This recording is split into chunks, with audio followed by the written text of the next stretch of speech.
ইনি হলেন বিজেপি নেত্রী সুদীপ্তা রয় চৌধুরী। বিজেপি ছেড়ে তিনি কংগ্রেসে যোগ দিলেন।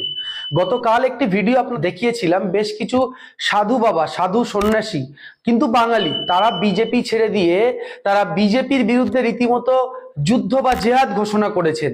মানে বিজেপির বিরুদ্ধে প্রতিবাদ করছেন যে বিজেপি বলেছিল রোহিঙ্গাদেরকে বাদ দেবে, বাংলাদেশি মুসলিমদেরকে এসআইআর করে বাদ দেবে, এখন আমাদেরকে কেন লাইনে দাঁড়াতে হবে? মন্দির করে কি পেট চলবে? শিল্প কোথায়, কাজ কোথায়, শিক্ষার দুরবস্থা কেন? সে ভিডিও আপনারা দেখেছিলেন। ইনিও একজন শিক্ষিত মহিলা, একজন শিল্পী, ভালো লেখালেখি করেন, লেখিকা বলে আমরা জানি। তিনিও কিন্তু এবারে বিজেপি ত্যাগ করলেন। হ্যাঁ, ঠিক শুনছেন, বিজেপি ত্যাগ করে কংগ্রেসে যোগ দিলেন। কেন বিজেপি ছাড়লেন এ বিষয়ে আমরা ওনাকে প্রশ্ন করেছিলাম, উনি উত্তরও দিয়েছেন, সেই ভিডিও আপনাদেরকে দেখাবো। কিন্তু বাঙালির শিক্ষিত মানুষজন, শিক্ষিত সাধু সন্ন্যাসী থেকে শুরু করে গায়িকা, লেখিকা, অভিনেতা, অভিনেত্রী একে একে বিজেপি ত্যাগ করছেন। কেউ তৃণমূল কংগ্রেসে, কেউ কংগ্রেসে, কেউ বা অন্যান্য রাজনৈতিক দলে যোগ দিচ্ছেন, কিন্তু বাঙালিরা বিজেপি করতে চাইছে না। কিন্তু বাঙালির এই বিপদে বাংলাকে রক্ষা করার জন্য, বাঙালিকে রক্ষা করার জন্য বাঙালি কিন্তু জোট বেঁধেছে। বিষয়টা হচ্ছে, ভারতবর্ষে একটা চরিত্র আছে। ভারতবর্ষ এখন 47 সালে স্বাধীন হয়েছিল, তার চরিত্র ছিল ধর্ম নিরপেক্ষ। ভারতবর্ষকে এই যে বিভিন্ন ভাষা, বিভিন্ন জাতি, বিভিন্ন ভূষা, বিভিন্ন কথা এবং বিভিন্ন ধর্ম, এই যে মিলমিশে থাকার যে একটা সমস্ত বিভিন্নতাকে এক জায়গায় করে সংহতির এই যে মন্ত্র, এটাই হচ্ছে ভারতবর্ষ। ভারতবর্ষ তার রূপ, রস, গন্ধ, বর্ণ সেদিনই হারাবে যেদিন কোনো একটি দলের, একটি ধর্মের, একটি ভাষার, একটি জাতির, একটি কালচারের তার ভূষণ হবে। সেদিন ভারতবর্ষ আর শক, হুন্দল, পাঠান, মোগল এক দেহে হরিণের কথা আর বলতে পারবে না।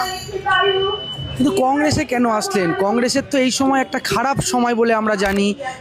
দেশের বিভিন্ন জায়গায় নাকি ভোট চুরি করে বিজেপি জিতে যাচ্ছে বলে আপনাদের অভিযোগ, মানে কংগ্রেসের অভিযোগ। ঠিক সেই সময় কংগ্রেসে কেন আসলেন? তার মানে এটা কি দেশকে বাঁচানো অনেক বড় কথা। আমি আমার চেষ্টাটুকু, আমি আমার ভাগিদারিটুকু তো রাখতেই পারি। আমার মনে, আমি খুব বড় স্পিয়ারে যাচ্ছি না, আমি দেশ যাচ্ছি না। আমি এই রাজ্যে অভয়াকাণ্ডের সময় বিরোধী দলের ভূমিকা হিসেবে কিছুতেই বিজেপিকে আমার বিশ্বাসযোগ্য লাগেনি। বিজেপিকে পারবে সোনার বাংলা? না, ওটা সোনার না, ওরা তো সোনার বলছে। সোনা মানে হচ্ছে যে, মানে যেখানে কিছু নেই, খালি।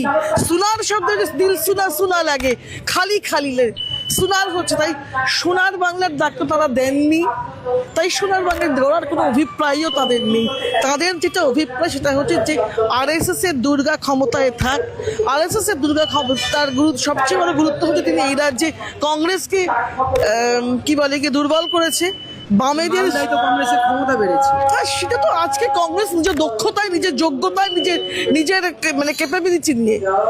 কিন্তু এই রাজ্যে কংগ্রেসকে যে এই যে ছত্রাখান দশা করার জন্য আরএসএস এর দুর্গা দায়ী, এবং বামেদের সরকারও, সেক্ষেত্রে আমাদের অবদান ছিল নিশ্চিতভাবে। সেটা সময়ের সেরকমই দাবি ছিল। কিন্তু এসআইআর বললো যে বাংলাদেশি অনুপ্রবেশকারী, মৃত ভোটার, ভুয়ো ভোটার এদেরকে তাড়া করবে। ভালো কথা, আপনাকে আমাকে কেন লাইনে দাঁড়াতে হচ্ছে যারা প্রকৃত ভারতীয়? দেখুন, বিষয়টা হচ্ছে যে এসআইআর মানে আমরা এরা চাইছে এসআইআর এর মাধ্যমে প্রকারান্তরে একটা এনআরসি পরিবেশ করে দেওয়া, এবং ওই যে বললাম প্রতি ক্ষেত্রে ভয়ের আবহ গড়। আমি মনে করি 2016 সালে যখন নোট ব্যানিং হয়েছিল, দুদিন ছেড়ে ছেড়ে নিয়ম বদল হতো, দুদিন, অথচ ভারতের মানুষ বিশ্বাস করেছিল এটা একটা ভালো কিছু হতে চলেছে, নতুন ভোর আসবে বুঝি। সেটাও ভাওতা ছিল, ভোর আসেনি, মোদির ভরং প্রতিষ্ঠা পেয়েছিল। আবার সেই এসআরসি, এর আগে 8 বার এসআরসি হয়েছে, এসআইআর হয়েছে, কিন্তু সেই এসআইআর এ কোনোদিন ভয়ের আবহ গড়ে ওঠেনি। আমাদের একটাই বক্তব্য ছিল, আমাদের ট্যাগলাইন, একজনও ভুয়ো ভোটার থাকবে না, একজনও প্রকৃত ভোটার বাদ যাবে না। কারণ ভোট হচ্ছে মানুষের বেসিক রাইটের মধ্যে পড়ে।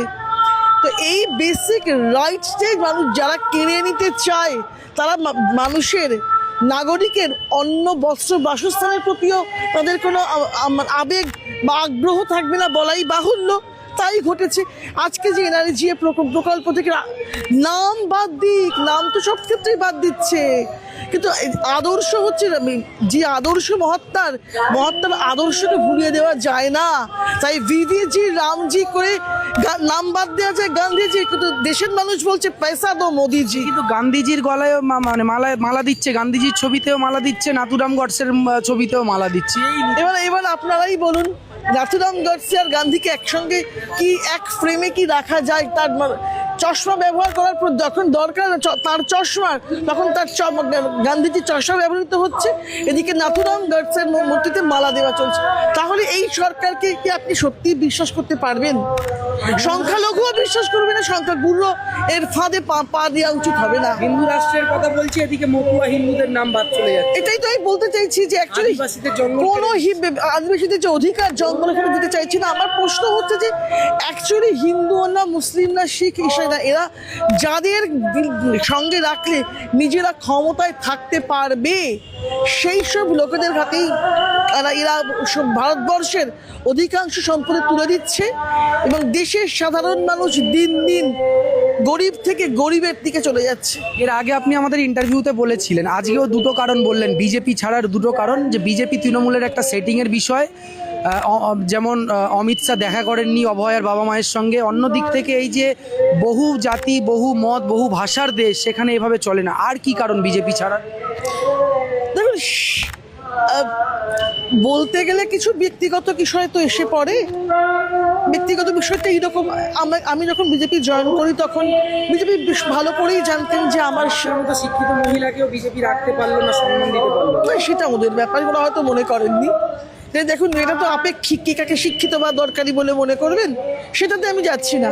আমার প্রশ্ন, আমার ক্লাস 3 পর্যন্ত, ক্লাস 3 ফেল কিছু মহিলা, রে ড্যাশ নাম, মগরাহাতের দিকে বাড়ি, তারা বিজেপির নেত্রী, আর আপনার মতো মানুষ, শিক্ষিত একটা সামাজিক মানুষ, কোনো মন্তব্য করতে পারি না, চাই না।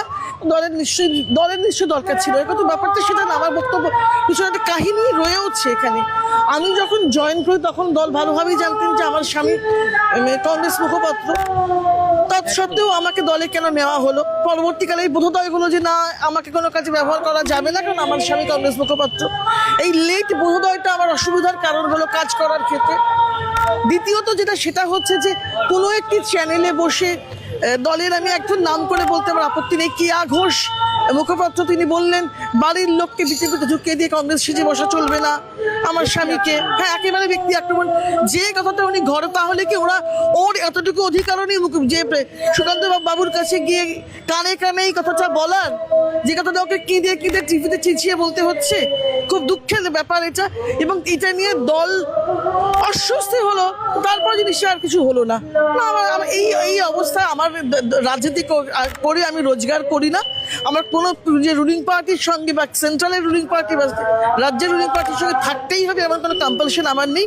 আমি যেখানে সম্মান পাবো সেখানে। অন্যান্য মিডিয়া চ্যানেলে আপনি ইন্টারভিউ দিলেও, যেমন আমাদেরকে দিচ্ছেন, অন্যান্য অনেক মেন স্ট্রিম বা ডিজিটালকে ইন্টারভিউ দিচ্ছেন, আর বাংলাকে একটু এড়িয়ে চলছেন কেন? এটা দলের স্ট্র্যাটেজি, আমার কোনো ব্যক্তিগত কিছু নেই। এটা দলের স্ট্র্যাটেজি। আর বাংলার কাজে আপনি খুশি? তাহলে বিভাজন, স্টুডিও, সেকুলাররা দেশ থেকে বেরিয়ে যাও, এইগুলো ওদের একটি চ্যানেল, তারা তো আসলে রোজগার করতে গেছে, দিনের শেষে সকলকে মাইনে নিয়ে বাড়ি ফিরতে হবে। তো তার কি স্ট্র্যাটেজি, কোনটা তাদের ভালো হবে, তারা সেটাই ভালো করছেন। মানুষের তো হাতে মোবাইল, মানে মাত্র রিমোট ঘুরিয়ে দিলেই হলো। তবে এই সত্যকে অস্বীকার করা যায় না যে রাজনৈতিক প্রতিটি হাউস তাদের মতো করে কাজ করবে। তারা তাদের দিনের শেষে তো অর্থটাই বড় কথা, তাই নিশ্চয়ই তারা এটা বুঝেই কাজ করছেন। তবে আমি এটা খেয়াল করেছিলাম, কোনো একটা সময় মিস্টার গোস্বামীও কিছু প্রশ্ন তুলেছিলেন, ওই জনজাতিদের জমি বিষয়ের তিনি কিছু প্রশ্ন তুলেছিলেন, একেবারে তোলেননি এটা বলা চলে না। বাকিটা তাদের স্ট্র্যাটেজি, এটা নিয়ে আমি বক্তব্য বলার কেউ না।